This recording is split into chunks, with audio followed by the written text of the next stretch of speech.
This is kale, isn't it? These are plums, aren't they? Oh god, there's so many plums. I don't think they're ripe though. Oh, it's Satsuma. It's Satsuma! Oh wow, I found a Satsuma in the edible garden. It's like a communal allotment for everybody to help themselves to. It's just a shame we can't pick anything because nothing's ripe, but it's a good idea though.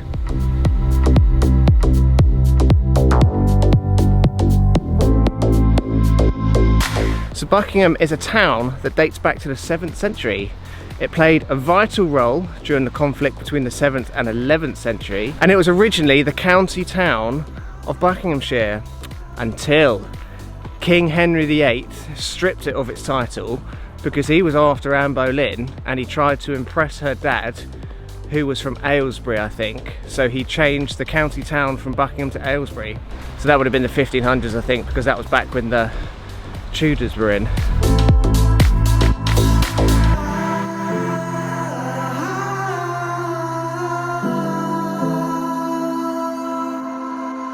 So this tree was planted on August the 9th, 1902, which makes it 119 years old, almost to the day as well, August 9th. So there you go everybody, 119-year-old tree. And it's an absolute monster.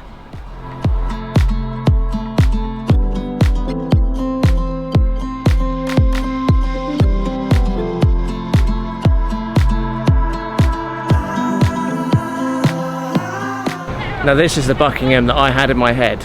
Just like oldie woldy village, castle, houses with like loads of flowers out them growing up the walls and stuff. I hope it's not too noisy with all the roads around me, but a couple of fun facts about Buckinghamshire then. The UK's first ever pineapple was grown in Buckinghamshire.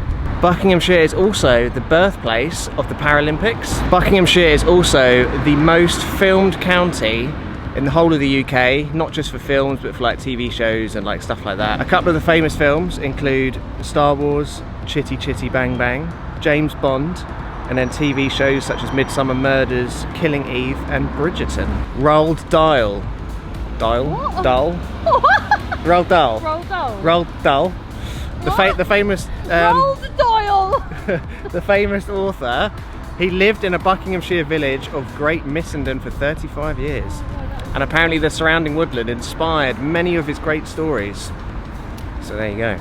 Roald Doyle. I said dull.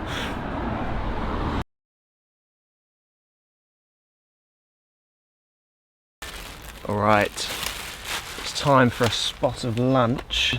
We have actually left Buckinghamshire. We've just arrived in Oxfordshire now. We did the filming this morning, mainly because Becky has a meeting this afternoon at 3:30, and we didn't want to be driving when Becky needs to have her meeting, because obviously that just like wouldn't work. We also needed to do some laundry, and they've got a washing machine and a tumble dryer here, because this is quite a big campsite. I've also got tons of editing to do. I've got the whole of yesterday to do, and obviously I can make a start on today's as well. Becky's got a lot of work to do, so I think the afternoon is pretty much going to be a productive one with getting things wrapped up. Also picked up a couple of lemonade pops, which I'm looking forward to having as well. Love a bit of lemonade. But yeah, gonna have some lunch, gonna do some work, and then we'll catch up with you in a couple of hours. I've had to come outside because Becky's having a meeting at the moment, and I set up the awning because it was raining earlier, and I wasn't really too sure whether it was going to rain or not, and I didn't want to risk it, and I can't be in the van because Becky wanted some privacy for the meeting, which is absolutely fine. So if I didn't have the awning set up, then I could have been sat out here in the rain, or would have had to have gone and like sat in the laundry room for an hour, or gone to the toilet for an hour or something. So, but as it would have it, it's been absolutely roasting hot out here. The sun's been like coming right at me. I can't see anything on the screen because when you're outside, like screens just don't really work very well. So it's been really hard to like do this. I've been like squinting and I can't see the colours, and it's been quite tricky. I'm gonna have to like go over and check this all inside. I think I'm gonna take the awning down while it's dry, because if it does rain, then that would be really annoying. So we'll have to set the awning up again for it to dry out. So yeah, I think I'll put this away, take the awning down, and then it's pretty much time to do dinner.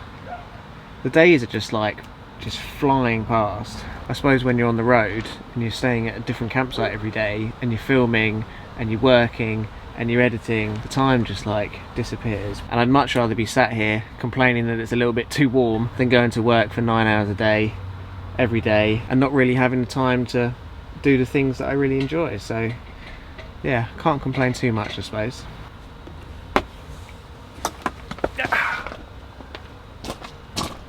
Are you hungry? Are you hungry? Look how delicious this dog food looks. Bearing in mind it's dog food and not like human food. Oh my god, look, there's a whole bean! Did you see that? Where did it go? Becky, there was a whole, like... Don't make him wait because you're searching for a bean. There was a whole runner bean in it, I'm sure I saw it. There, oh, is that it? Oh no. Go! Scoffer boy. Yum yum yum. I think this is one of Digby's favourites. Wild campfire stew with venison, pheasant and salmon. Salmon? Campfire stew? How strange. That's his favourite one. Yeah, I suppose. And a venison. I think it's definitely one of his favourites though. Whenever he has the wild campfire stew, he turns into Scoffer boy. He won't stop till it's finished, and then he'll lick the bowl clean.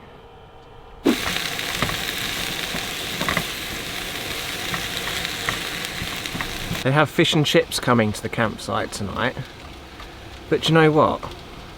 All I want is van pasta. I think I could eat van pasta just forevermore. You know, you get that question like, oh, if you could eat one thing for the rest of your life, what would it be? Like, in all honesty, I think van pasta would just have to be the answer.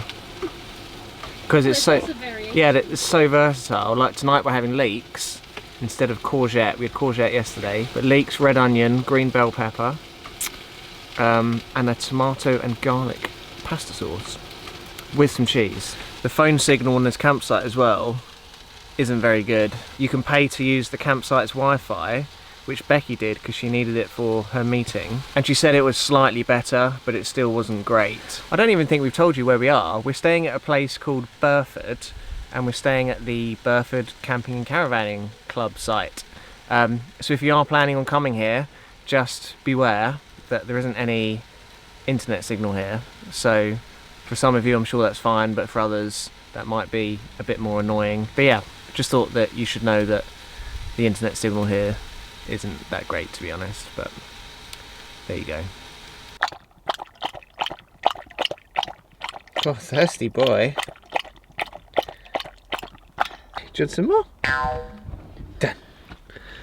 I completely forgot to do an outro. I was just getting ready for bed and I was just like, oh my goodness, I haven't finished the video. Tomorrow though, we're hoping to go and visit a place called Diddley Squat Farm Shop.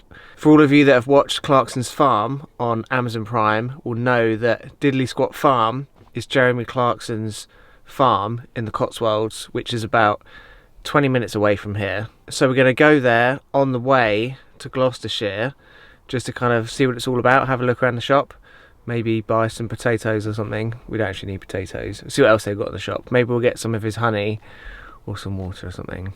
I don't know, but that's the plan for tomorrow anyway. I hope you enjoyed Buckinghamshire today. Give this video a big thumbs up if you did, and we'll catch you guys in the morning. So until then, safe drive, stay alive, have a lovely day. Don't spook casted, and we'll see you tomorrow. Bye bye.